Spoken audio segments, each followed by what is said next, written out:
Hey guys, what's going on? Welcome to another exciting and head-scratching episode of Insane Disappearances.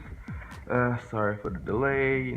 It's the fall mail season and holiday mail is picking up. So everybody's back in school. So by me working for the post office, we got a lot of mail. Uh, okay, but like I always tell you, when I'm reading the story from one of these cases, I'm gonna make sure I post it, and that way you guys know what's going on. This story today is gonna be about Kenneth R. Schneider. He went missing on 10/03/05 near Canyonlands National Park in Utah. He was at the age of 78 when he disappeared. He was at least 5'11" and 180 pounds. Now, Kenneth Schneider he was a successful author of several fine books. He published at least four of them. One of them was called Otto King versus Mankind, on the nature of cities, runaway economy, and forging a more perfect union. He was born in central Utah and was visiting the canyons in the area after he arrived on his trip from his home in Seattle, Washington. Now, on October 3rd, 2005, Kenneth was driving his gray 1990s Nissan Sentra in Stevens Canyon off Highway 211 near Canyonlands National Park, close to Monticello, Utah. Now, a couple of Good Samaritans stopped to help him out because he was stuck in a ditch. Now, the same couple returned later and saw that his car was stuck again, but he was nowhere to be found. Now, this is my place here. I hate it when that happens. Okay, now the couple found a note stating that Kenneth was walking to a ranch 8 miles away. So obviously he did get out of the car and he was gonna go find some help since the couple left. So somewhere between that, when he got out the car and on his way to a ranch that was like 8 miles away, he somehow disappeared. But okay, now Stevens Canyon is the location where Schneider's vehicle got stuck. The elevation in the valley is 6,000 feet and is on the fringe of the Manti La Sal National Forest.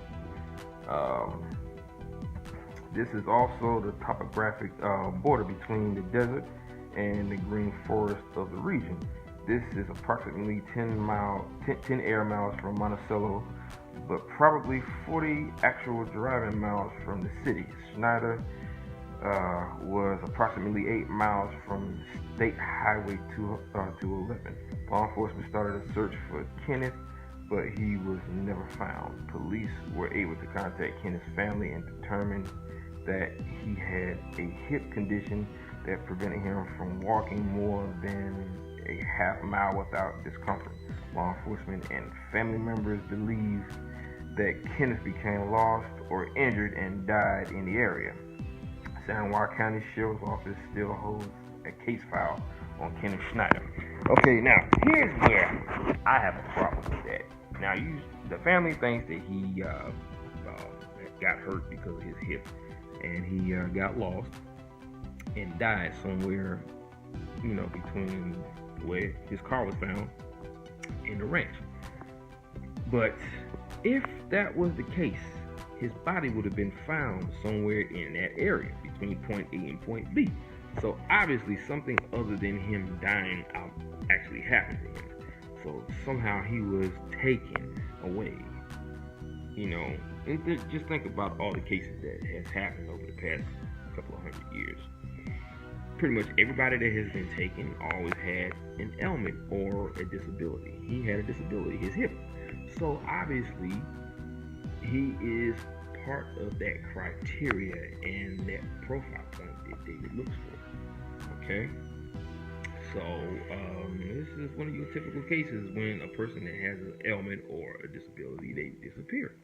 Why? I don't know.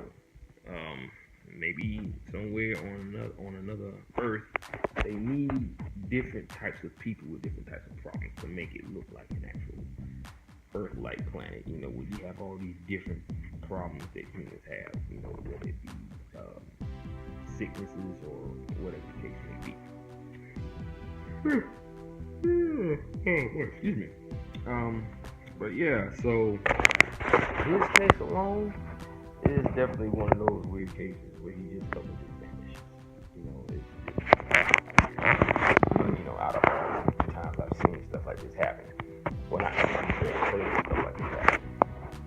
Okay, now my next case is about Clinton Jason Dane. He went missing on 10/16/09 at Big Mountain Monument, Salt Lake City in Utah. He was at the age of 35 when he disappeared. He was about 5'11", 120 pounds. There's another one that was about 5'11". That's another thing I see. Like most of the people in here are pretty much the same size as far as height. So, but anyway. Okay, now Clinton Dane is an avid outdoorsman who apparently decided to go deer hunting on open day in 2009. His 2003 Ford Ranger pickup was found by searchers in the Big Monument parking lot in East Canyon. Inside the truck, law enforcement found an empty box of 9mm hollow point shells. They later found he had just purchased a new Glock pistol. Big Mountain Monument is a majestic 60 feet tall statue commemorating the Mormon Trail east of Salt Lake City. The parking lot is at the head of Immigration Canyon, which leads into the mountains at the foot of Pioneer Trail State Park. The search of the area was performed without finding Clinton. There are a few leads in this case. Now, this one, like I said, it was a pretty small information on this case. Because, he was going deer hunting, and there's also a book that David Paulides put out not too long ago about hunters disappearing, pretty much the same way. And obviously he was an outdoorsman and he was a hunter as well. He might not have been an avid hunter. He was probably more of an outdoorsman than anything. But he did go out there for some deer hunting. And somehow he vanished.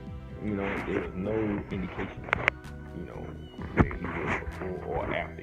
They just know he went into this forest to do some deer hunting.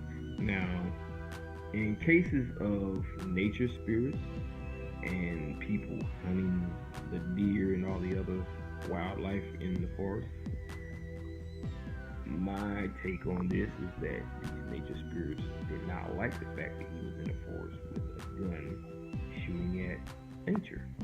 So they punished him by taking him, who knows. It's just like what I told you in my last video about the folklore of Iceland, how these trolls, they be running after the farmers and the children, and then they eat them alive. That right there freaked me out, because it's like I said in my past videos, how a lot of the Earth's history is incorporated in all these vanishings and these killings of the people that are found dead in the forest and in the national parks. And a lot of the folklore is incorporated into this too, where you see, if you know about the folklore, you can piece it together with the people who turn up missing, or how they always end up, half naked with no clothes on. That is a direct representation of the night marchers scenario, where they actually, you have to remove your clothing and bury your head in the sand face down. If you're on the beach and they see you, if they see you before you see them, okay. So there's that part right there, and then the part where they only find the top of a person's cranium and one tooth. That also makes me think about these trolls that run around in Iceland after the farmers and the children and eat them alive. And I'm pretty sure that the only thing that's ever found on, after these people are eaten alive is bone fragments. So maybe there's like a large group of these creatures that are running around as a team doing these things. You got trolls running around eating people. You got the night marchers maybe coming through, and when they see these people, they leave them marked for dead. And of course, they either make them remove their clothes. I don't know what it really is. I mean, they may be doing it. I don't know. But whatever this thing is, it is using all of this folklore from different parts of the world to commit these crimes.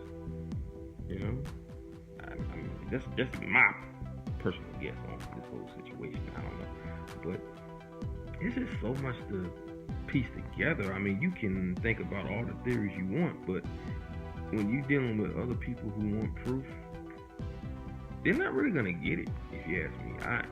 I think that at the end of the day, no matter how much proof you may want, and no matter how many theories you put together, none of that is gonna really matter because it has no place. You know, if it's happening, it's happening. I don't think you have to really rely on facts and evidence and proof because it's still happening regardless of the fact. You know it's happening. You know, you try to piece it together and say something is doing this. Yes, something is doing this. The only thing that we don't know is what is doing this. You know, we know what they're capable of, whoever it is. We just don't know who it is, and they're pretty good at hiding themselves. They can cloak themselves or be invisible, but you can always feel them. You know, it's like if you're behind a wall, you can't see them, but you can sense that they're there. You know that, or you just know that they're behind that wall, but you just can't see them. And that's how this is. It's like you're in front, like there's a wall between you and this being, and the only thing that you actually know that is behind that wall, you just can't see it. That's just kind of like how this is, you know. So, like I said, this ain't anybody's guess of what's really going on here. I mean, we can come up with all the theories we want, but you know, the fact still remains that whatever this is, it is very good at what it does, and it is very good at hiding itself and doing all. It knows that it can do all this stuff and not get caught. You know, it can't be touched. You know, so you know, that's the problem in of itself. So, but yeah, that's my time. I'll read up on some more cases and I will definitely post more. So stay tuned, guys. Peace.